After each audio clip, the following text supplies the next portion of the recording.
Bonjour, je suis Alicia Delambre, je suis l'autrice du podcast Clarté. Ici, je vais vous parler de communication claire. Ensemble, on va essayer de rendre votre communication plus fluide et plus facile à comprendre, que ce soit à l'écrit ou à l'oral. On va aussi simplifier votre manière de penser, clarifier vos idées et vos réflexions. Je n'ai pas de recette magique, mais je peux vous donner des pistes et des outils pour créer des messages clairs et accessibles à tous et toutes. Bref, on a plein de choses à dire, vous allez voir, la clarté, on en a besoin au quotidien. Si vous voulez me suivre, je vous invite à aller sur LinkedIn et à taper mon prénom et mon nom, c'est-à-dire Alicia Delambre. Je vous souhaite une très belle écoute. Vous pouvez répéter là? Oh là là, je suis désolée, j'ai décroché. Franchement, si on pouvait faire plus simple, ce serait merveilleux. S'il y a un doute, il n'y a pas de doute. C'était quoi l'objectif du message déjà? Est-ce qu'on peut faire plus simple? Ah, mais moi je trouve pas ça inintéressant. Est-ce que le FALC, c'est mettre que des images? Eh bien non. Non, non, non. Voilà, vous pouvez vous arrêter ici, c'était sympa. Bonne journée. En fait, c'est plus compliqué que ça. C'est-à-dire que penser que le FALC, ça se limite à mettre uniquement des images, c'est fermer la porte à plein de manières de communiquer. Si je vous parle de ça, c'est qu'il y a beaucoup de personnes, quand elles viennent à une formation au FALC, elles pensent qu'il s'agit de mettre des images. Et je leur en veux pas. C'est normal, quand elles n'ont pas pris le temps de se former, elles n'ont pas le temps de s'informer, elles n'ont pas le temps de regarder ce que c'est. Et très vite, on peut faire des liens et se tromper de méthode. C'est correct, c'est possible.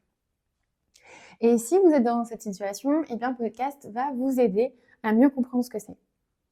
Pour moi, déjà, le FALC, c'est une méthode qui va combiner l'écriture et le visuel. Et quand je parle de visuel, c'est pas uniquement d'images, il y a plein d'autres choses. C'est du 50-50, c'est-à-dire que 50%, votre message va être compris grâce au texte et 50% grâce au visuel. Vous ne pouvez pas vous concentrer uniquement sur le visuel et uniquement sur le texte. C'est pas possible, c'est vraiment très, très lié et c'est complémentaire. Alors, je vais expliquer pourquoi. Alors, première raison, en fait, le FALC, il est vraiment basé sur l'écriture. C'est une communication écrite, c'est la première chose qu'on a vue sur la série autour du FALC. Je vous encourage à écouter le premier épisode. Je vous ai dit que le FALC était une communication écrite. Donc déjà là, normalement, vous ne devez pas être surpris. Donc, on va forcément utiliser de la rédaction, on va écrire des phrases. Donc, à partir de là, c'est aussi important de savoir que, ok, j'écris des phrases, ça veut dire que la personne qui va lire un document FALC doit être en capacité de lire. Donc, à ce stade-là aussi, c'est important de savoir que si mon public n'est pas en capacité de lire, s'il est en phase d'apprentissage où c'est très très compliqué, peut-être il se peut que le FALC ne soit pas l'outil adapté. Je ne dis pas qu'il ne faut pas essayer et que ce n'est pas un outil qui peut être intéressant à développer, mais il se peut que, il faut quand même avoir ça en tête, que si votre public utilise uniquement des images pour communiquer, le FALC peut ne pas être le bon outil. Et c'est pas grave. Vous pourrez l'utiliser plus tard ou avec un autre public. D'accord? Donc, première raison. Donc, déjà, la première raison, c'est qu'une communication écrite, et on va forcément utiliser des phrases, pas juste des mots. On va vraiment écrire des phrases pour que la personne puisse lire, s'adapter à la langue française et comprendre, etc. À côté de ça, il va y avoir un travail visuel. Ce travail visuel, bien sûr, on va avoir des images. Souvent, on utilise des pictogrammes. Pictogrammes, c'est vraiment un outil très puissant puisque, en général, ce sont des messages faciles à comprendre. Un pictogramme, on va essayer de choisir des choses simples, c'est-à-dire un pictogramme est égal une idée. Quand c'est possible, on va essayer de garder ça en tête pour que le message soit le plus universel possible. Alors, il n'y a pas que des pictogrammes, on va aussi utiliser des dessins, des photographies, des graphiques.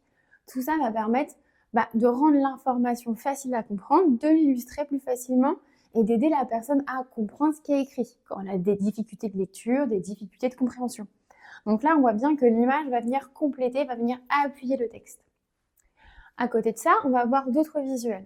On va aussi avoir des visuels grâce, bien sûr, à la forme de l'écriture. Ça fait partie du visuel, ça fait partie c'est des éléments à prendre en compte Quelle taille de police, quelle forme de police, quelle couleur de police, tout ça est aussi à réfléchir. C'est-à-dire que si vous prenez une police peu lisible, qui peut être très jolie, vous allez avoir un impact sur la lisibilité, sur la manière que la personne va interagir avec son document, si elle va avoir envie ou non de le lire, ou si elle va le comprendre ou mal le comprendre. La police, on la sous-estime. Elle a énormément d'impact sur la compréhension. On va aussi parler des couleurs. Les couleurs sont aussi à prendre en compte dans votre visuel. Les couleurs vives, les couleurs pastel, quelles couleurs choisir, où les mettre. Tout ça, ce sont des choses à prendre en compte. Bien sûr, vous allez pouvoir mettre des couleurs, mais avec parcimonie. Si vous avez 3 couleurs, c'est déjà bien suffisant. Et puis, dernier élément, on va aussi travailler sur l'organisation du document. Tout l'aspect visuel va être là. Ça va être la première chose qu'on va voir. Quand vous avez un document dans les mains, la première chose que vous voyez, c'est bien le document. C'est-à-dire vous voyez l'aspect visuel, vous n'avez pas encore lu, mais vous voyez la forme que le document va prendre, vous voyez le titre éventuellement, vous voyez les couleurs, vous voyez des choses. Mais c'est bien le visuel qui va vous parler en premier. Donc ça, c'est aussi important. Grâce au visuel, la personne va pouvoir se repérer, va pouvoir choisir l'information à lire en premier. Elle va peut-être ignorer des passages, regarder des images. Tout ça, ça va être un élément important à prendre en compte. Donc bien sûr, les images sont à prendre en compte, mais ce n'est pas les seuls éléments, loin de là. Parce qu'elles font partie du visuel, et vous avez bien compris que les visuels, c'était un grand champ d'action avec des couleurs, avec de la police, avec des pictogrammes, des photos, et bien sûr toute une hiérarchie à prendre en compte dans la mise en place de vos informations. Donc à côté de ça, pour résumer, vous avez aussi le texte.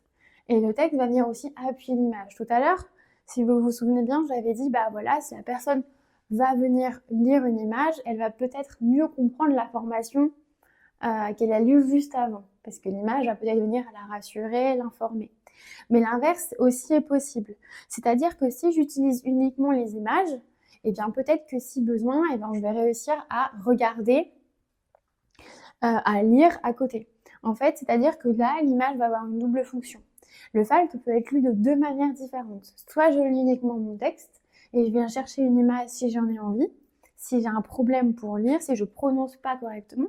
Mais je peux aussi uniquement me servir des pictogrammes si je ne suis pas en capacité de lire, si je n'ai pas envie ou alors parce que ça me suffit et c'est OK.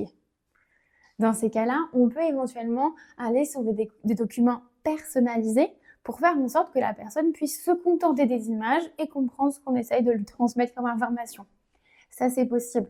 Donc, on est sur un autre type de travail. On est sur du travail vraiment de personnalisation avec des images, avec de l'écrit. Donc, c'est possible.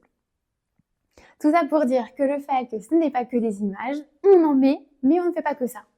Donc, il y a bien un gros travail de rédaction et un gros travail de visuel. On arrive à la fin de l'épisode. J'espère vraiment qu'il vous a plu, qu'on a réussi à éclaircir le sujet des images.